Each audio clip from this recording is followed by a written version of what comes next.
मुजरा आऊसाब आग्र्यावरनं थैली आली आहे। शिवबा शंभूराजे सगळे क्षेम आहेत ना?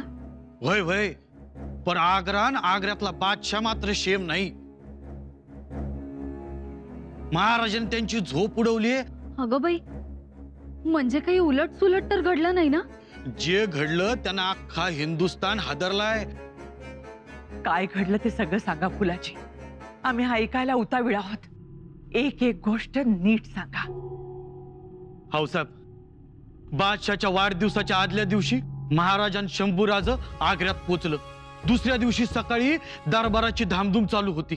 महाराजांनी नजराण्याचं साहित्य घेतलं आणि रामसिंगाला रस्त्यात भेटणार होते, पण नेमकी त्यांची चुकामुक झाली। अरे देवा, मग काय, मनुष्य पाठवून नूरजंग बेग पाशी रामसिंगन महाराजांची भेट घडली। रामसिंग तर महाराजांकडे आणि शंभूराजांकडे पाहतच होता।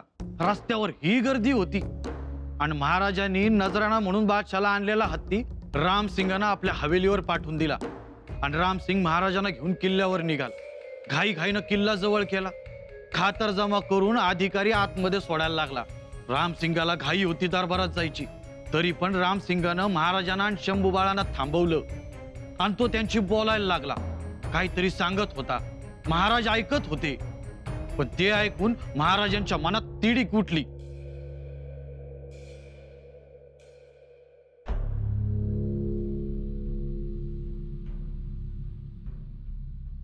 महाराज, आप जब दरबार में पेश आओगे तब न जूतों की चरमराहट होनी चाहिए न कदमों की आहट।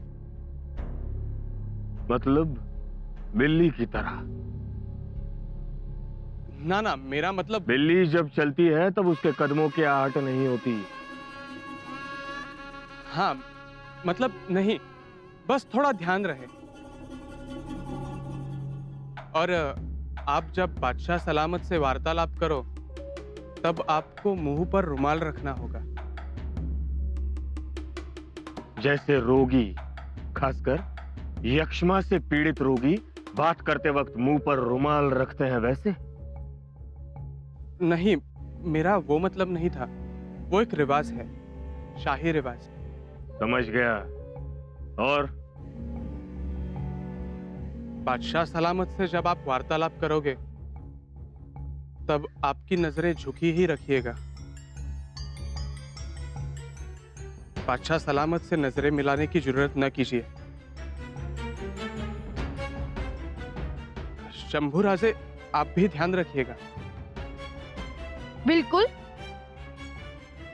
पण आमच्या आबासाहेबांशी बोलताना त्याचीही नजर झुकेल ना? क्या कहा? कुछ नहीं। और कुछ? और एक बात, बादशाह सलामत के दरबार में कुर्निश बजाने के बाद आपको जमीन पर सर रखकर जमीन को चूमना होगा। वो एक शाही रिवाज है।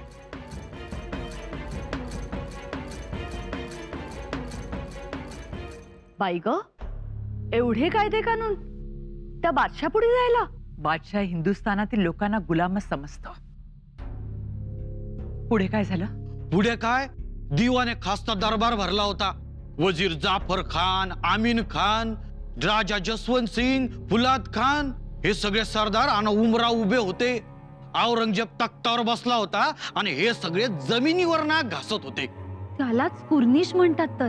वय, दरवाजाजवळ घाईघाईनं महाराजांनी चढावा काढल्या आणि महाराज त्यांच्या मागे शंभूराज दरबारात गेले। वजीर आलम, ये दक्खन से आए शिवाजी राजे। बहुत अच्छे, नजराना पेश किया जाए। जी महाराज, आगे बढ़िए।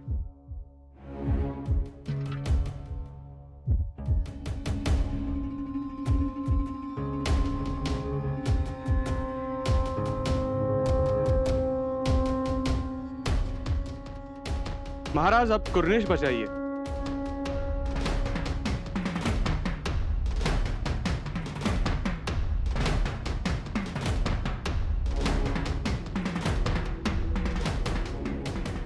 कुर्निश आणि महाराजांनी केली कुर्निश.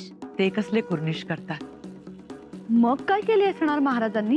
त्यांना जे करायचं तेच करतात. महाराज, कुर्निश बजाइए. कुंवर राम सिंह, कुर्निश बजाना नहीं बजाना हम तय करेंगे. लेकिन हम इनके सरदार नहीं हैं. हम राजा हैं और राजा की तरह ही पेश आएंगे. आदिल शाह हमसे डरता है. श्रीलंका का राजा नेपाल नरेश हमारे मित्र है. जिस अफजल खान से तुम्हारे ये बादशाह डरते थे उसे हमने मारा है.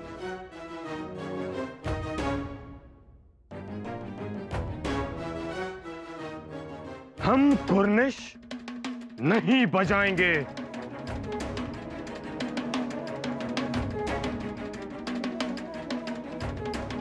हम ही मुजरा करूं और वो मुजरा इस दिल्ली के तख्त को होगा जो सम्राट पृथ्वीराज चौहान का है. बस इससे ज्यादा कोई अपेक्षा ना करो हमसे.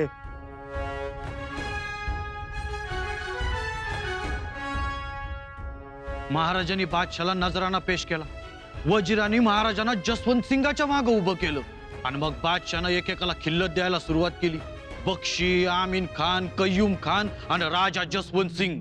शिवबांना डावलून महाराज जसवंत सिंगांना खिल्लत दिली. हो ना. आणि त्यांच्या मागे उभं केलं. कसं सहन केलं असणार महाराजांनी? ते कसले सहन करतात? उलट त्यांना संधी मिळाली.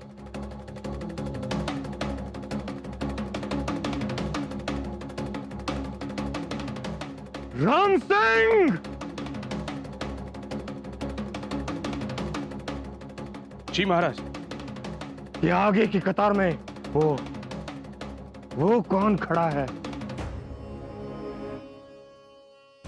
वो राजा जसवंत सिंह है.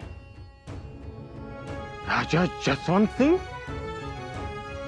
जो हमारे सिपाहियों के सामने घुटने टेक गया था. दक्खन से कायर की भांति भाग निकला था.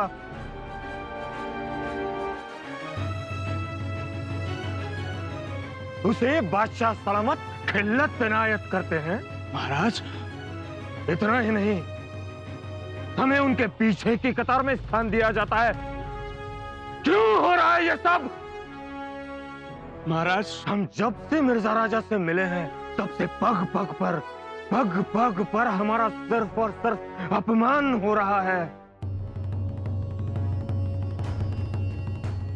हमारी किसी को कुछ परवाह ही नहीं.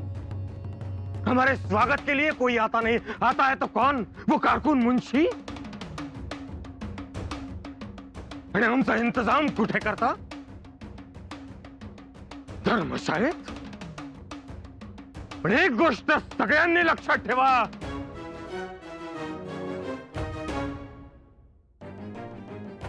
आमचा अपमान नाही, मिर्झा राजा जयसिंगांचा अपमान आहे.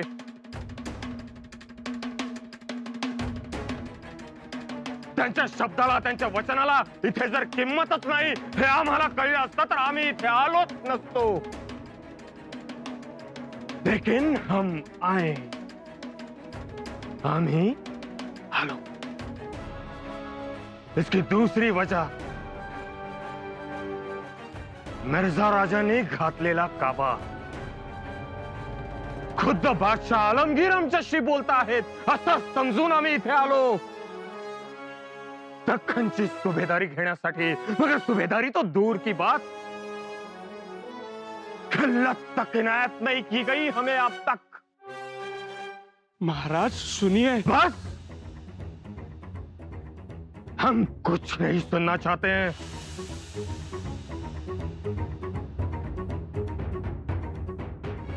ये सारा माहौल अब हमारे बर्दाश्त के बाहर है. मग पुढं काय झालं? पुढं घडलं ते आखरीतच महाराजांचा पारा चढलेला बघून बादशाह त्यांना खिल्लत देऊ केली.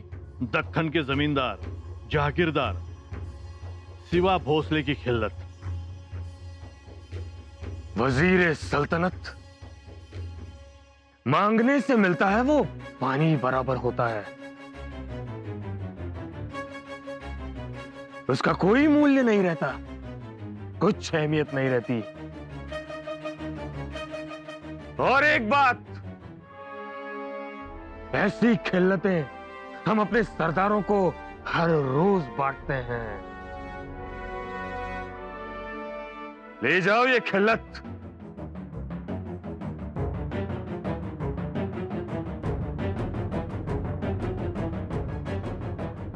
ही खिल्लत आम्हाला नामंजूर.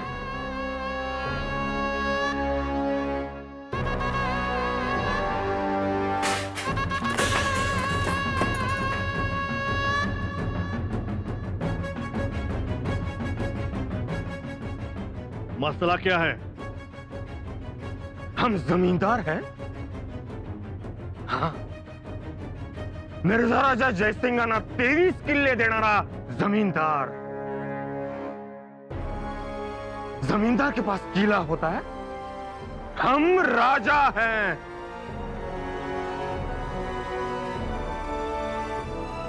वजीरे सल्तनत यहां आने पर हमारे सम्मान पर बार बार वार किया गया है.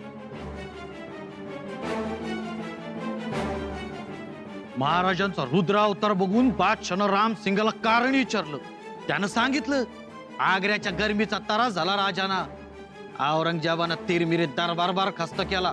पण दरबारात आणि अख्ख्या आग्र्यात एकच चर्चा होती, औरंगजेबाच्या नजरेला नजर भिडवून डरकाळी फोडणारा मर्द मराठाच पाहिला.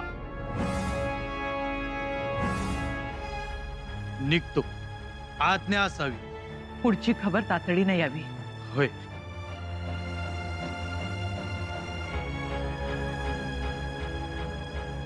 आम्हासनी तर वया धडकीच भरली. काही होणार तर नाही ना? जोपर्यंत मिर्झा राजा दक्षिणेत आहे तोपर्यंत काहीही होणार नाही. पण आम्ही म्हणतो कशाला तिथे जाऊन हे असलं वैर घ्यायचं? हे वैर नाही, जागे करणे. उभ्या हिंदुस्थानाचा मेलेला स्वाभिमान जर जागा करायचा असेल तर हे धाडस कोणीतरी करायलाच पाहिजे. पण हे धाडस औरंगजेबाला सहन होईल? शंभूबा सुद्धा सोबत आहेत. बघू, आई भवानी पाठीशी आहे. आता ही घटना घडूनही 15 दिवस झाले असतील. आता काय झालं असेल? तो औरंगजेब चिडला तर नसेल ना?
येसू, अहो कुठे निघालाय? अहो आई साहेब, आमच्या चाफ्याला सकाळपासून पाणी नाही. तहान लागली असेल ना? त्यात उन्हाचं तर केवढं रक वाढलंय. उशीरच झाला बाई, पण आम्ही तरी काय काय करायचं? मी येतो आई साहेब. बर.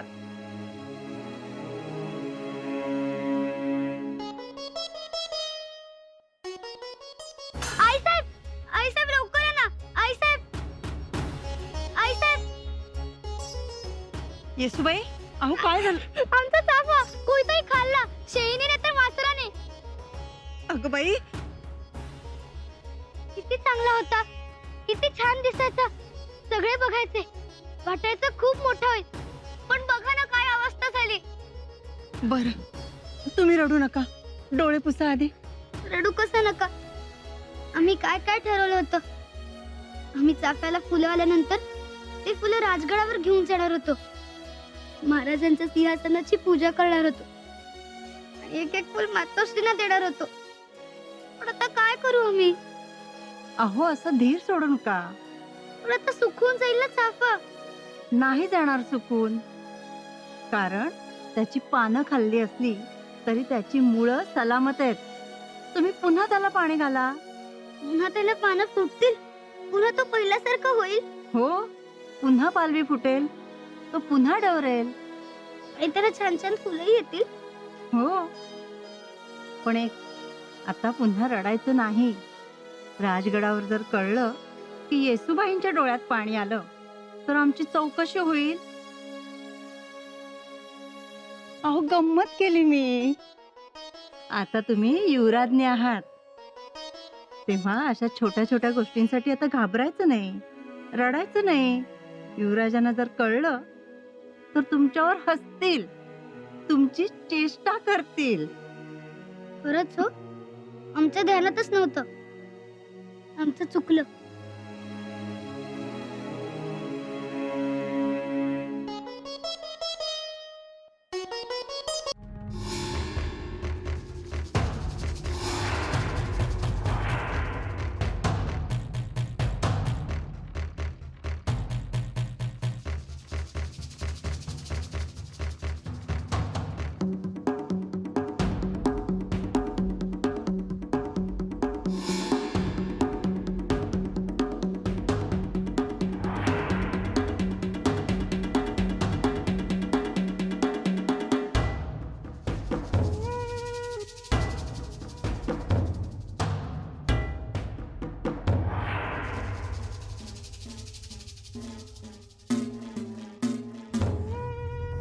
शंभूराजे, काय शोधता आहात? अंगारा येसुबाई देतात आम्हाला देवी शिरकाईचा. त्याने काय होतं? तो आपल्या जवळ असला की आपल्यावरचं संकट दूर होतं. म्हणजे हे फुलाद खानचे पहारे उठतील.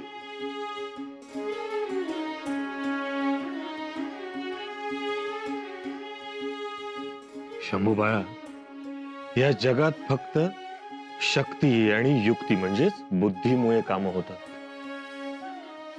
अंगारे धोपाऱ्यांमुळे नाही. पण ते अंगारे लावून जर संकटांचं निवारण होत असतं तर आपण हाती तलवार कशाला घेतली असती?